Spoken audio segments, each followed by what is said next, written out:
Առաջին մասում խոսեցինք, թե ինչ է Իսպանիայի Digital Nomad վիզան։ Իսկ հիմա տեսնենք, ովքեր կարող են դիմել։ Այս կացության թույլտվությունը նախատեսված է այն անձանց համար, ովքեր աշխատում են հեռավար, օգտագործելով տեղեկատվական եւ հաղորդակցական տեխնոլոգիաներ։ Եթե վարձու աշխատող եք, ձեր գործատուն պետք է գտնվի Իսպանիայից դուրս։ Եթե ֆրիլենսեր կամ ինքնազբաղված եք, ձեր գործունեությունը հիմնականում պետք է իրականացվի արտասահմանյան հաճախորդների համար։ Միաժամանակ օրենքը թույլ է տալիս համագործակցել նաև Իսպանիայում գտնվող հաճախորդների հետ, եթե այդ գործունեությունը չի գերազանցում ձեր ընդհանուր մասնագիտական գործունեության 20%-ը։ Սակայն միայն հեռավար աշխատելը բավարար չէ։ Անհրաժեշտ է նաև բավարարել օրենքով սահմանված մյուս պահանջները,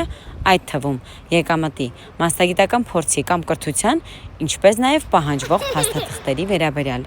Հաջորդ մասում կներկայացնեմ, թե որքան եկամուտ է անհրաժեշտ Digital Nomad վիզա ստանալու համար եւ ինչի վրա պետք է ուշադրություն դարձնել մինչեւ դիմելը։